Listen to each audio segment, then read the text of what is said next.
Hello everyone, welcome to IE 451 Engineering Economy. My name is Han Seok-son. I'm going to be your instructor in this class. Since this is the very first class, before we start the lecture, let me give you a brief introduction about the course and some helpful information for successful completion of this course.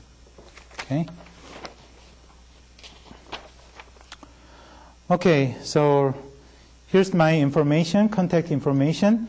Any questions or complaints, suggestions, encourage it to contact me, preferably through the emails when it's possible. Okay? And here's our TA's, teaching assistants information. We have 2 TAs in this class, Spiros Angeles and Reza Mohimi, and their contact information are provided in this screen as well. Also, you can find all this information from the course syllabus that can be found from the course Canvas website.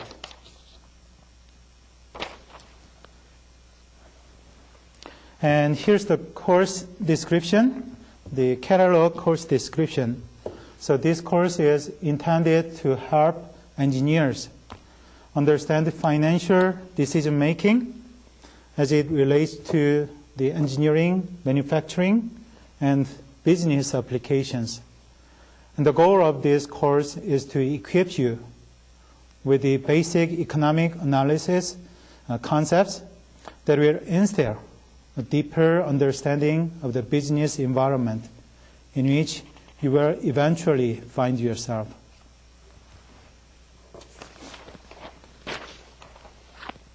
And here's our textbook, the Noonan et al.'s Engineering Economic Analysis. And I'm going to use the 11th edition. And here's, I provide the ISBN number. And I believe my lecture itself would be enough to understand the class subject. However, for best results, I strongly recommend you to read the text. And if this textbook is not available from the NMSU bookstore, you may want to get one through online, such as Amazon.com. In that case, I believe you can get it with much cheaper price than the original. And we are going to use Canvas as the course management system. And you can get it by logging it to Canvas at land.nmsu.edu or NMSU instructor, INSTRUCTURE.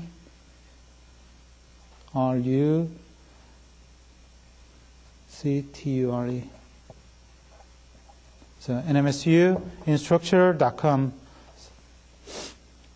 And then hold the cursor over classes at the top and clicking on the IE 451 link. Then you will get into our class Canvas homepage, which looks very similar to this screen. So from the Canvas site, you may download lecture notes. Probably if you click each of these contents, then you will you'll be able to download the lecture note in the form of PDF files. And also exams can be found by clicking assignment on your left-hand side, the menu, the assignment tabs here. It is also important for you to read through the current semester's course syllabus. So course syllabus are available here. And if you click DVD lecture here, it will direct you to the D server, distance education server, where you can find the recorded lectures.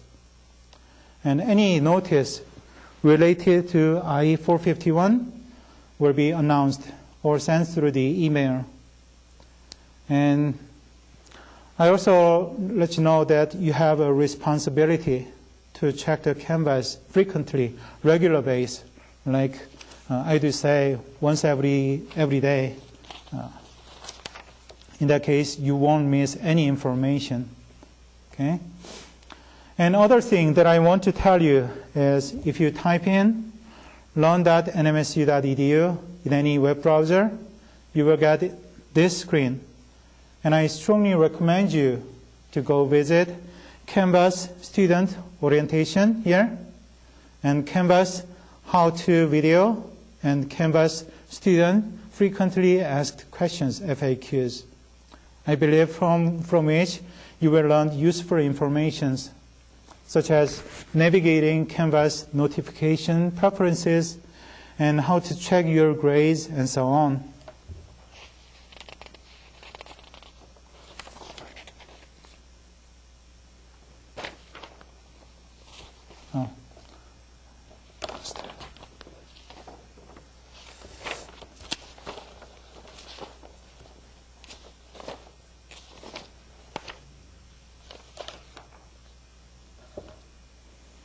And your grades, how come one page is missing here? Your grades will be based on this. There will be 2 exams.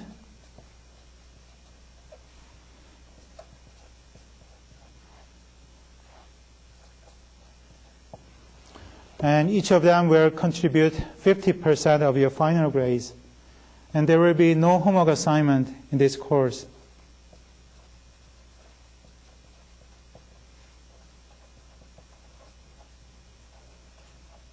However, during the regular class hour, we will solve lots of exercise problems from our textbook, which will help you to understand the basic concept in each chapter, I believe.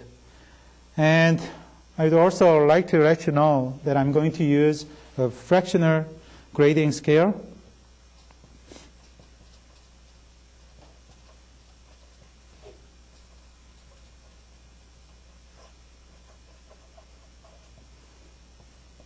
And the more detailed information about the fractional grading scale can be found from the course syllabus.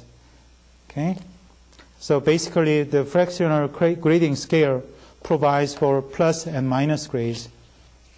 Okay?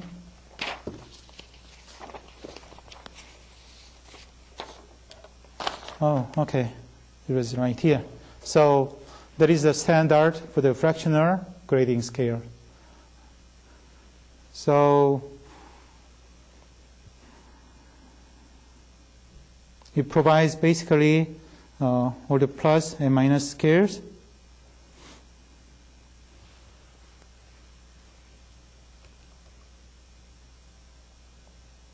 And just let you know that this grading scale would affect only GPA calculations for grades assigned starting from summer semester of 2013, which means that courses taken before summer 2013 would remain unaffected.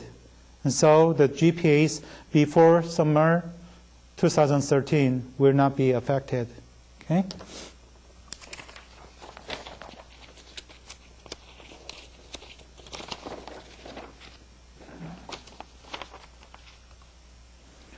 Okay, then let's talk about chapter number 1 of our text. And just to let you know that most of PowerPoint lecture slides in this course, including this chapter number 1, are based on Ximing Li and David Mendeveer's lecture notes.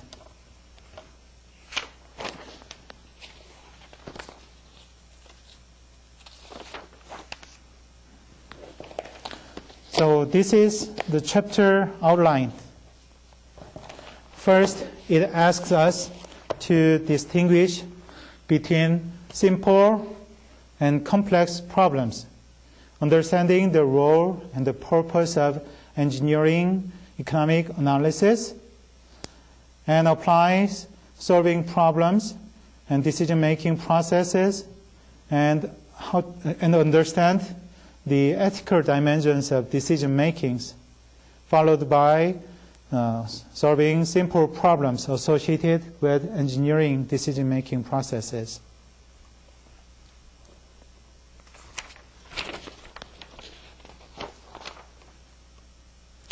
So almost every day we make decisions.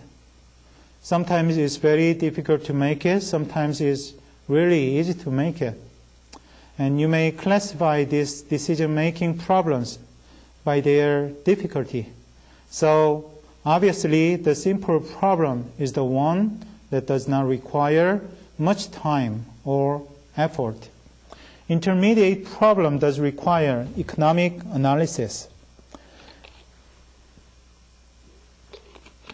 And complex problem is a mixture of economic, political, and some other elements. Therefore, the engineering economic analysis is most suitable for intermediate problems and the economic aspects of complex problems, and which have three qualities. That is, the problem is very important, it requires organized analysis, and it has the economic aspects in reaching a decision.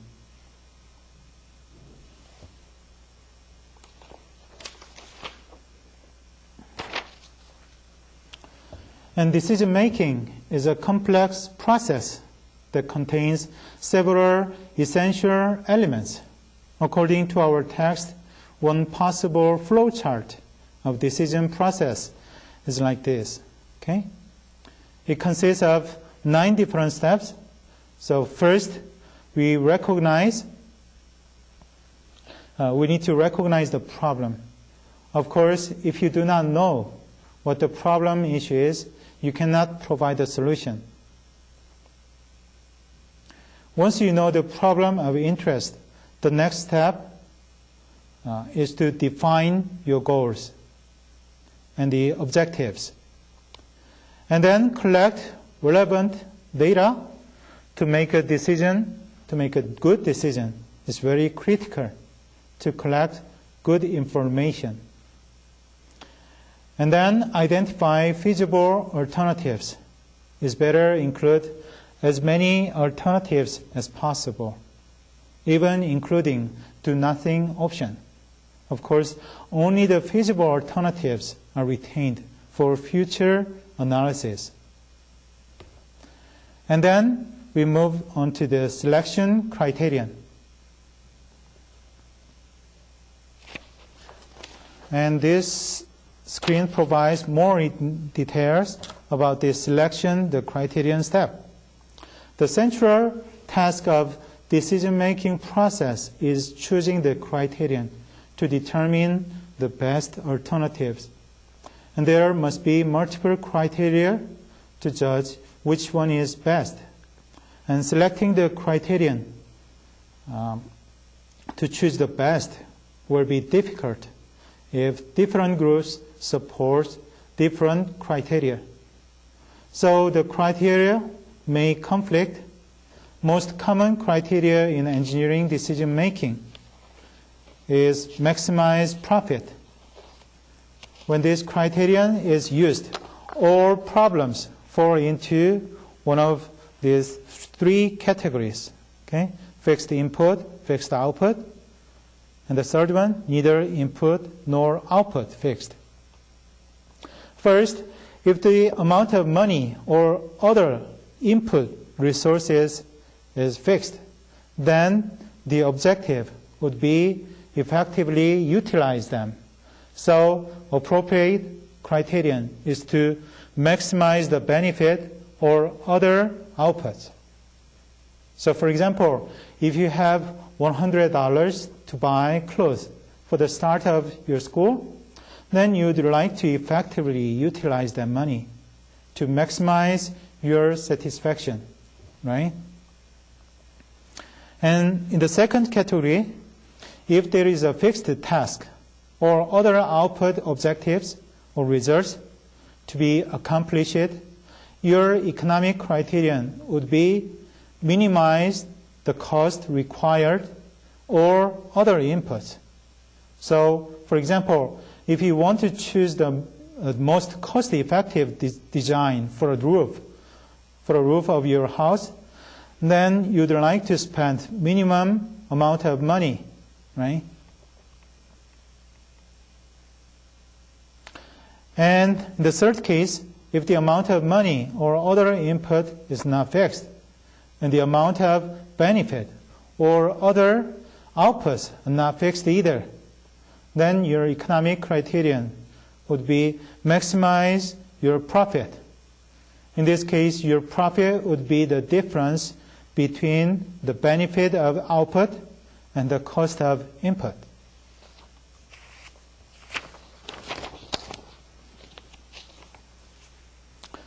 Once you choose the criterion here, the next step would be to construct the relationship between the decision-making elements gathered so far, which is called construct the model.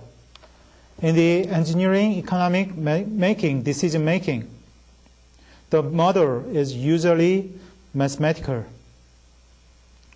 And then we need to predict the outcomes for each alternatives. And also you may want to search for more information if you want. So you will have a roof, small roof here. And followed by choosing the best alternatives. And as the final step for decision making, we need to do the comparison of what happened against the predictions. And this is just one possible way of decision-making process, which means that some of steps could be skipped or repeated if necessary. Okay?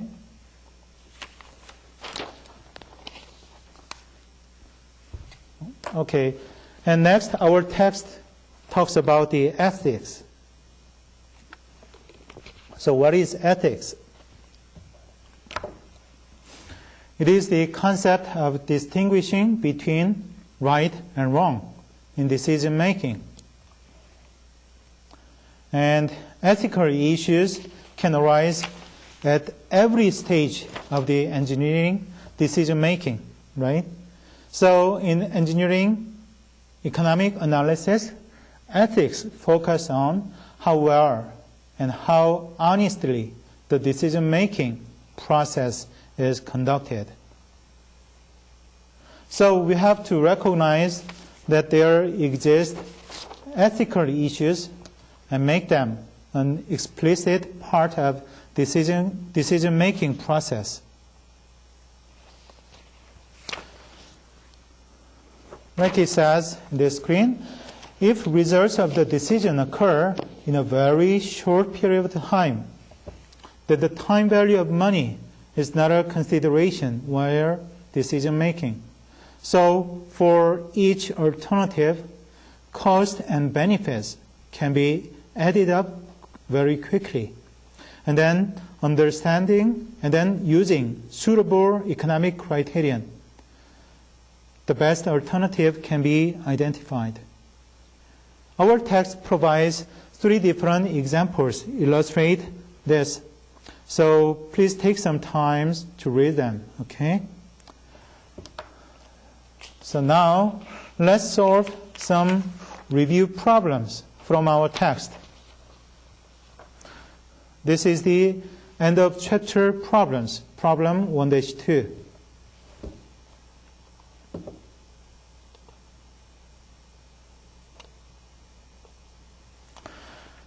Some of the following problems would be suitable for solution by engineering economic analysis. Which ones are they? A, would it be better to buy a car with a diesel engine or a gasoline engine?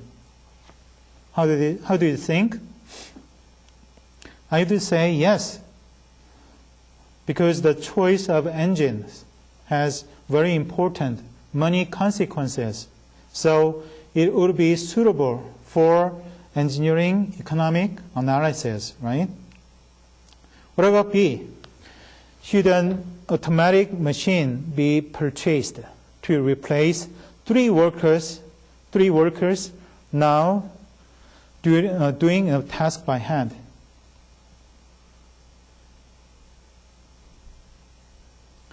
I have to say again, yes. I know some of you might argue that the social consequences are more important than the economic consequences. But the choice of automatic machines has important economic consequences, so it will be, again, suitable for engineering economic analysis.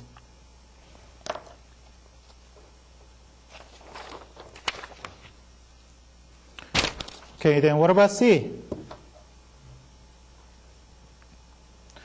Would it be wise to enroll for an early morning class to avoid traveling during the morning traffic rush hour? How do you think?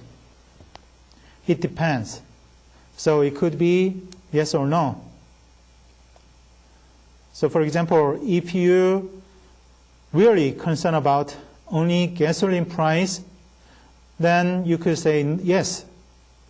However, probably there are a variety of considerations much more important than the economics. Some of you don't want to take early morning class because you don't want to get up early in the morning. And if all of the required courses are in the morning or late in the evening, for example, then there is no point to take the early morning class. So it could be no, right? What about D? Would you be better off if you changed your major? How would you say? I do say no, because picking your own career on an economic base sounds really terrible, right? What about the last case, E? One of the people you might marry has a job that pays very little money, while another has a professional job with an excellent salary. Which one should you marry? I would say no again, because picking a wife or a husband on an economic basis sounds even worse, right? So I would say definitely no.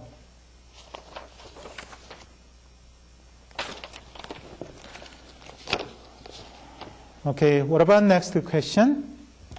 Problem number 1-4.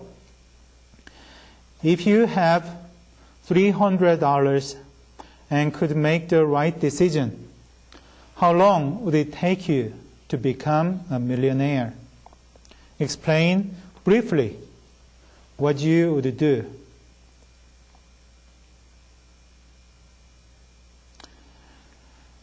I believe there are sure to be a lot of interesting answers for these questions.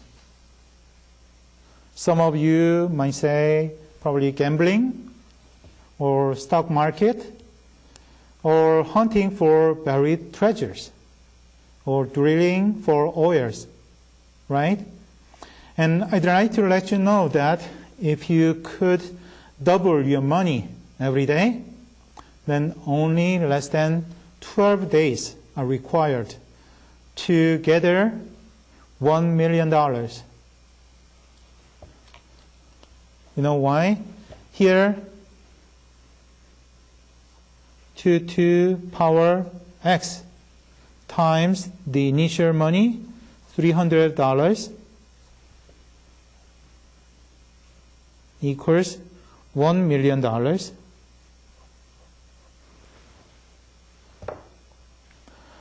Then here, 2 power x is $1 million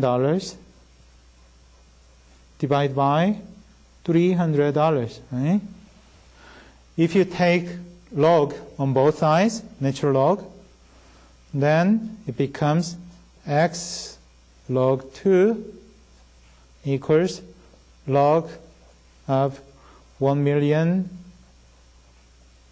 divided by 300, right? And here, log of 2 has the value of 0.30103. And log of 1 million over 300 is 3.522879. So, which means x becomes 11.70275. So what I can say is, if you could double your money every day, then only less than 12 days are required to become a millionaire. Okay? It's a very interesting question, right?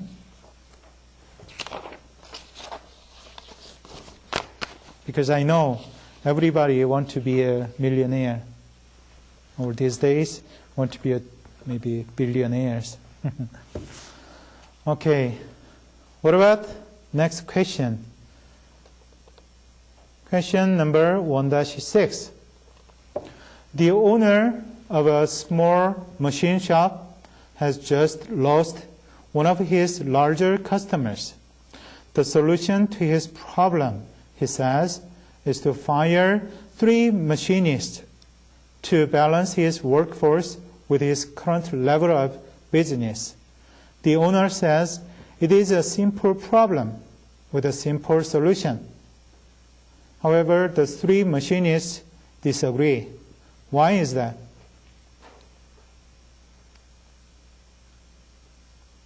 Why this problem is simple for the employer, but it's not that simple at all for the employees? Why is the reason? It may look simple to the employer, to the owner, because he's not the one losing a job, right? But for the 3 machinists, it represents a major event with major consequences.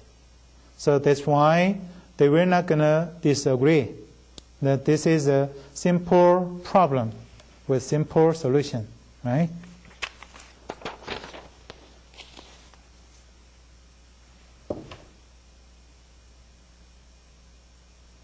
Okay, what about next problem?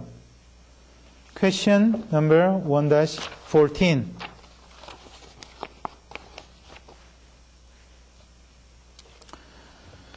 Suppose you have just 2 hours to determine how many people in your hometown would be interested in buying a pair of left-handed scissors.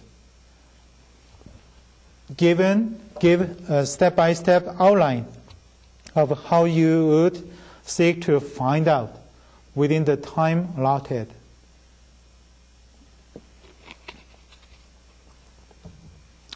Okay, so one approach might be to assume that the people interested in left-handed scissors in the future would be about the same as the number who bought them in the past.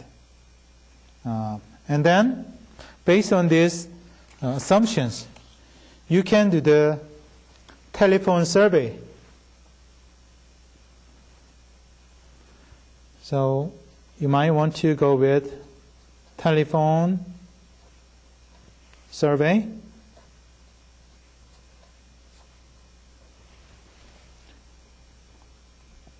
And then you can telephone several department stores in your area and ask maybe the following 2 questions. First, how many pairs of scissors have they sold in the past? Let's say for the last 1 year or for the last 6 months. Okay? So you might want to ask how many pairs of seizures.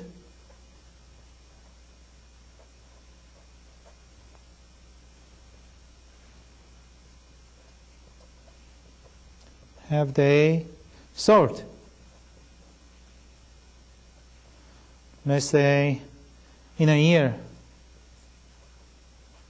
or in the last 6 months. Okay? And the next question you might want to ask is, what is the ratio of sales of left-handed seizures to regular seizures? So, what is the ratio of sales of left-handed seizures to regular?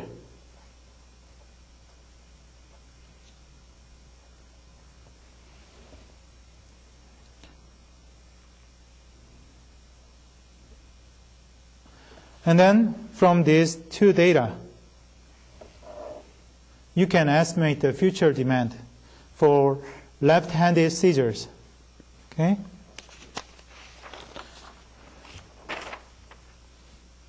Or alternatively, you might want to find out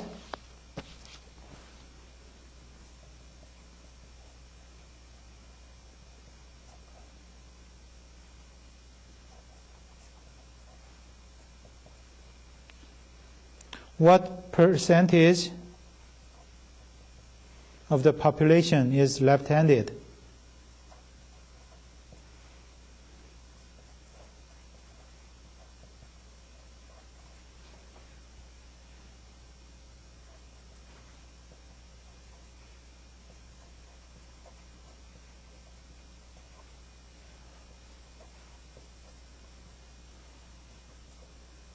Left-handed, okay?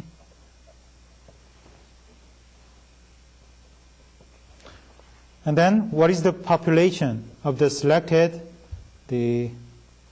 group, selected hometown?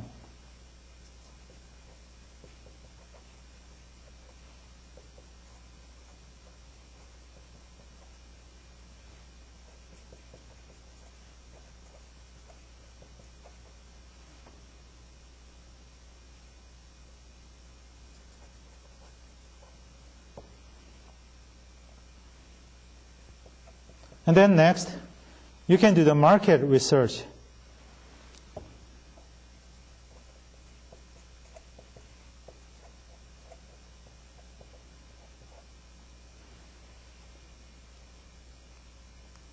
So with some specific seizures in mind, you can ask a random sample of people if they would purchase the seizures,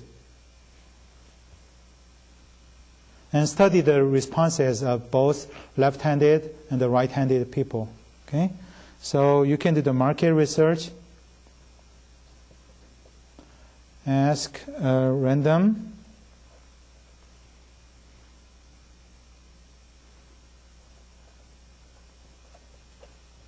sample of people,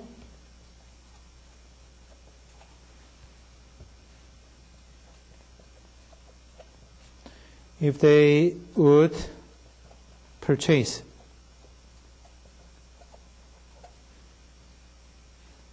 the seizures.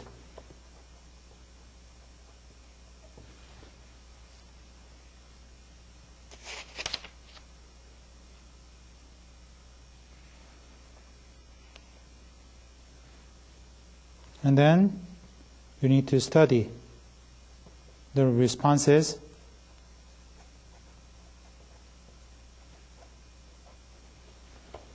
of both left-handed and right-handed people. Okay? Because with only 2 hours available, this is probably all the information you could collect. From the data you have collected, you can make an estimate. Okay?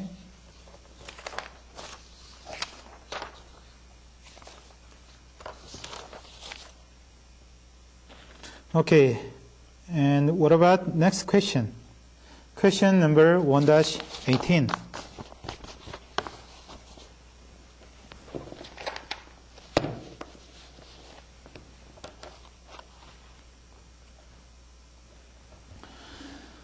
The three economic criteria for choosing best alternatives are maximize the difference between output and input, minimize input, and maximize output.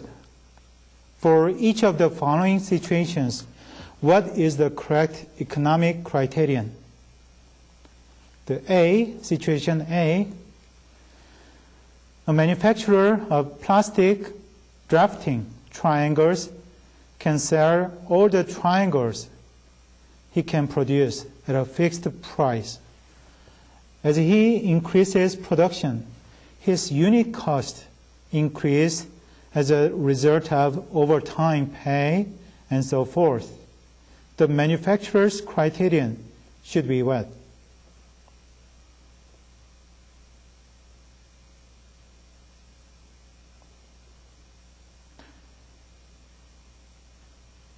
In this case, as he increases the production, his unit cost increases.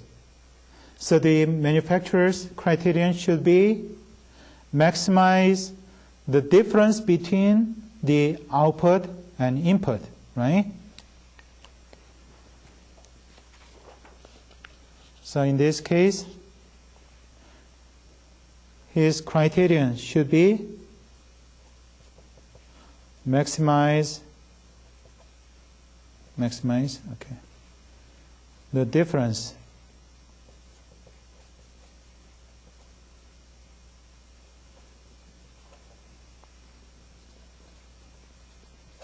between the output and input. Okay?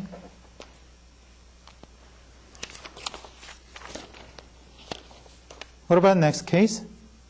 B, an architectural and engineering firm has been awarded the contract to design a wharf for a petroleum company for a fixed sum of money. The engineering firm's criteria should be minimize input, right? So minimize input. That is very straightforward. What about the next case? Case C.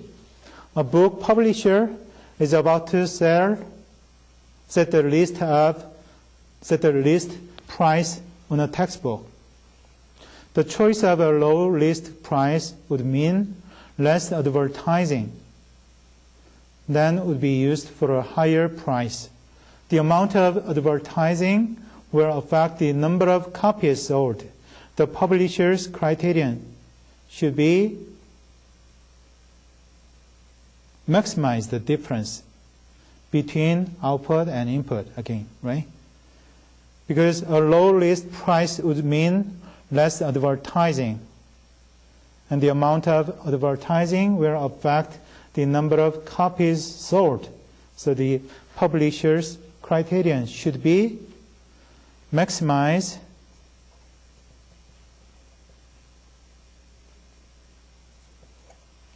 the difference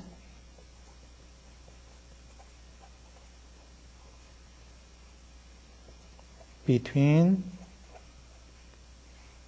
output and input. Okay?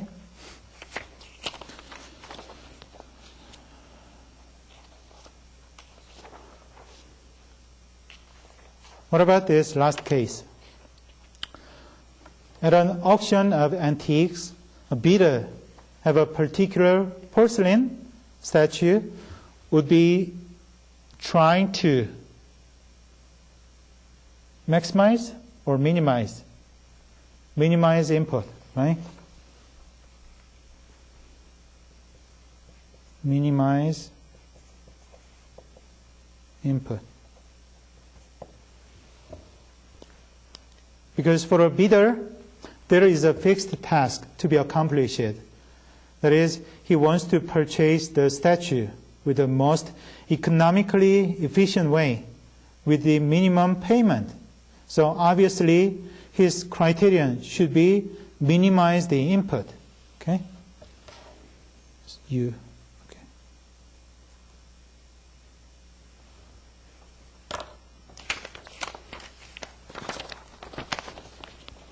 Okay, then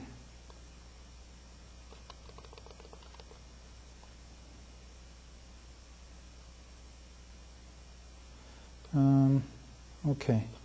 Then let's take another example.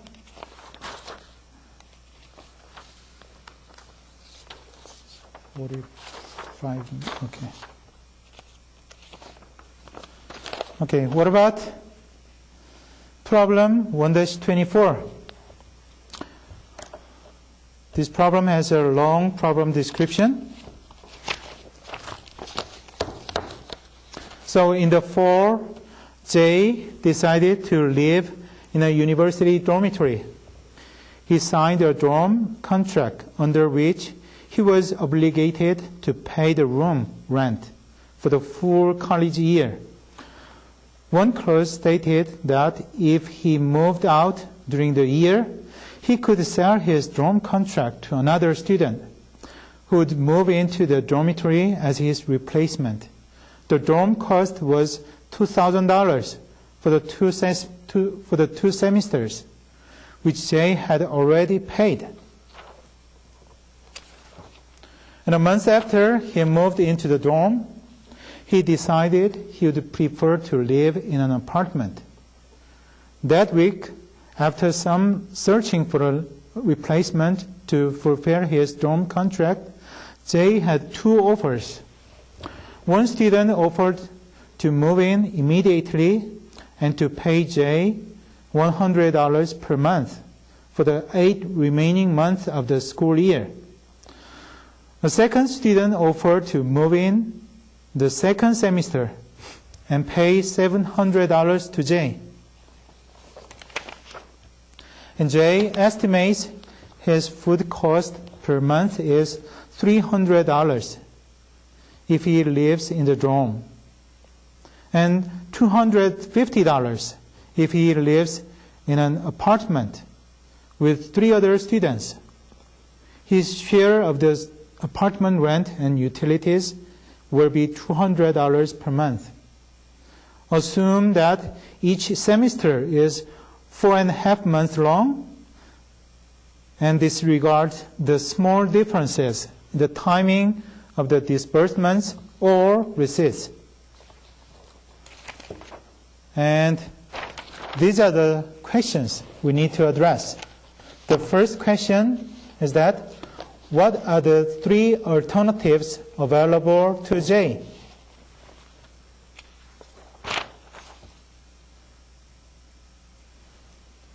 Okay, so the first alternative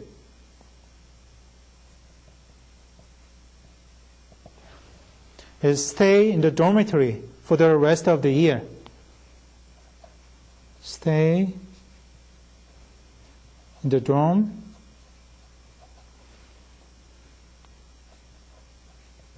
for the rest of the years. Okay? What is the second alternative? He can stay in the dormitory for the rest of this semester and then move into an apartment in the second semester, right? So stay in the dormitory for the rest of this semester.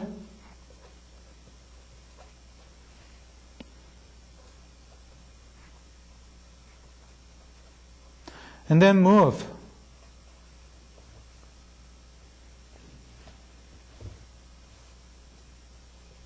into an apartment Okay?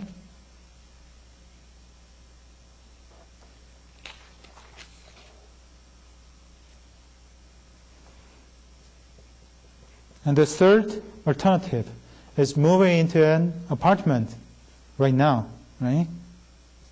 Move into an apartment now. So we have these three alternatives, right? And what is the second question?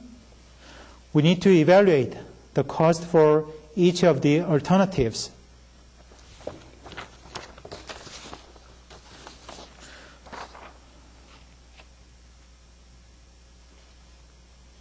So for the first alternative, stay in the dormitory for the rest of this year.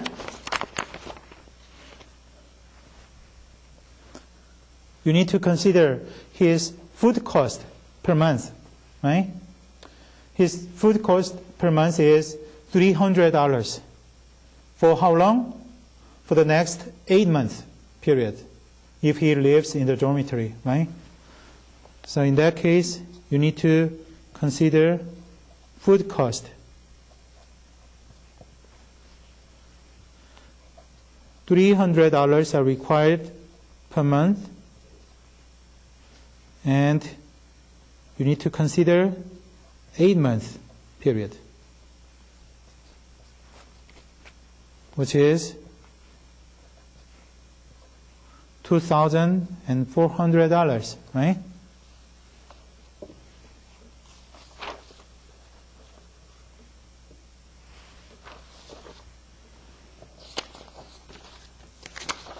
Okay, then what about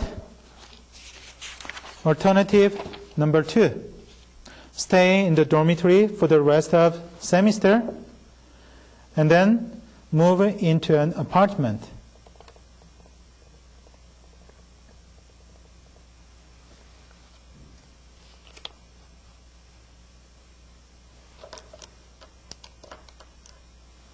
And in this case, you need to also consider the person paying $700 to Jay for the second semester, right? So Jay's share of the apartment rent and utilities would be $200 per month. So the housing, H-O-U-S, housing cost would be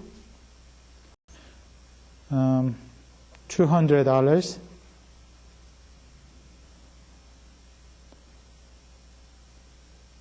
And for the second semester, which is 4.5 months, right? So it's going to be 4.5 months. This is per month, right?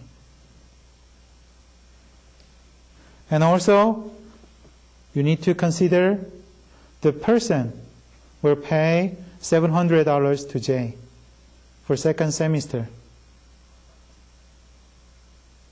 for dormitory, right? So you need to subtract $700, which will end up with that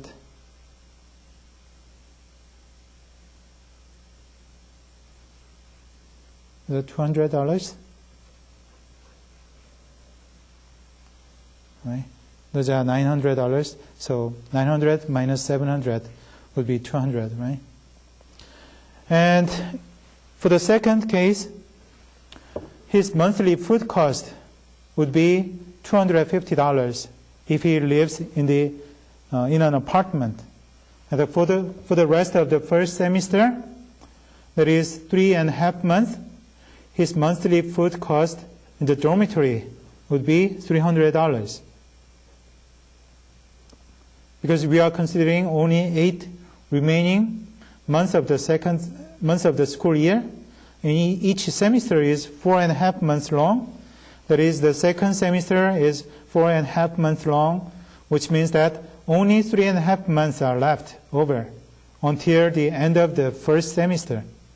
So you need to consider food cost of $300 per month times 3.5 months plus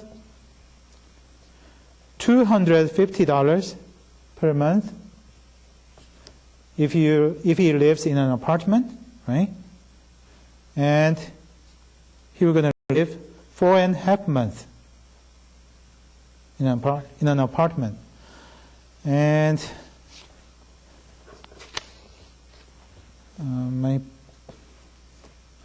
it's going to be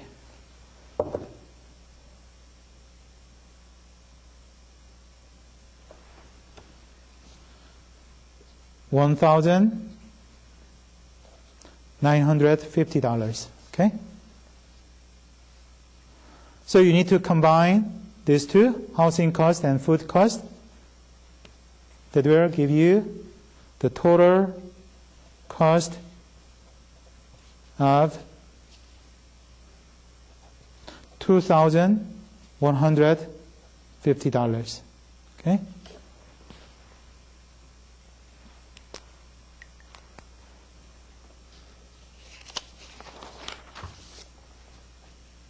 Okay.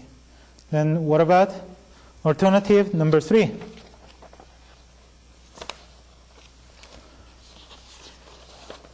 So Jay moved into an apartment right now.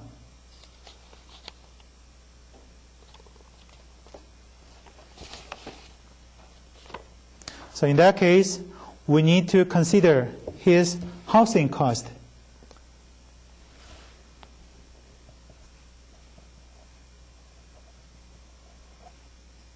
First.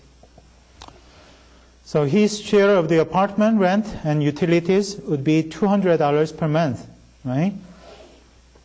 So $200 per month. For the 8 remaining months. So multiply by 8 months. But he will receive $100 monthly for the 8 remaining months of the school year from a student who offered to move in immediately. So you need to subtract $100 per month for 8-month period. Okay? So this is going to be just $800, right? And his monthly food cost would be $250 if he lives in an apartment.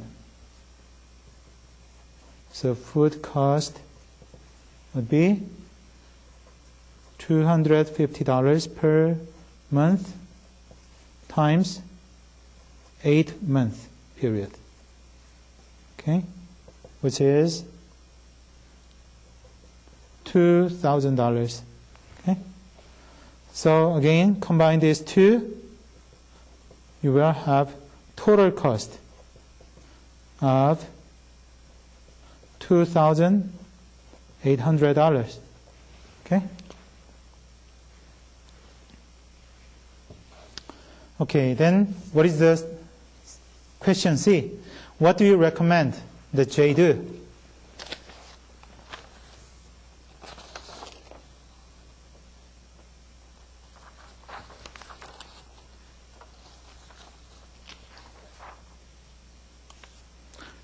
According to our calculation, alternative 1 end up with $2,400 as your cost, and alternative number 2 has $2,150, and alternative number 3 has $2,800. So what is your recommendation? Alternative number 2, because it provides the smallest cost from your side, right? So the J should stay in the dormitory for the rest of this semester and then move into an apartment. And the alternative number 2 is the lowest cost in such case.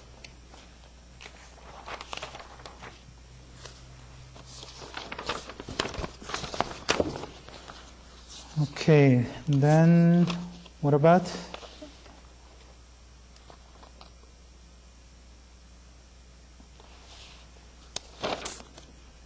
Okay, I think we can do one more problem. So what about problem number 1-28? A farmer must decide what combination of seed, water, fertilizer, and pest control will be most profitable for the upcoming year.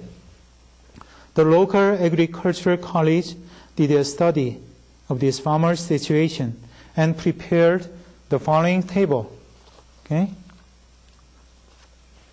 There are 4 different plans, right?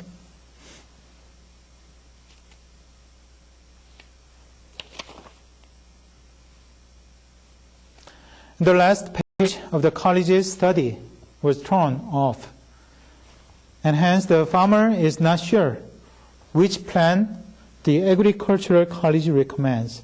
Which plan should the farmer adopt? And we need to explain why.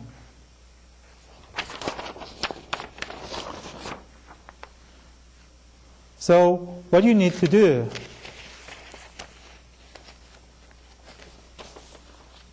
is to show the farmer the profit for each of these 4 different plans. So basically, the profit can be obtained from income, which is this column, minus the cost, right? So we're going to calculate the profit value for each of these 4 plans, 4 different plans. So plan A, the profit would be 800 minus 600, which is $200 per acre. Plan B, the profit would be $1,900 minus $1,500, which is $400 per acre. Plan C, $2,250 minus $1,800.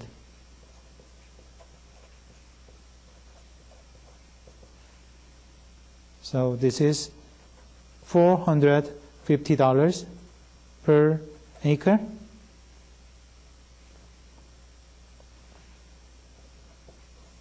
And plan D, the profit would be $2,500 minus $2,100, which is $400 per acre. Okay? So what is your suggestion to the farmer? You want to maximize the profit, right? That is a benefit. So you need to choose plan C. In that case, the farmer will get a profit of $450 per acre.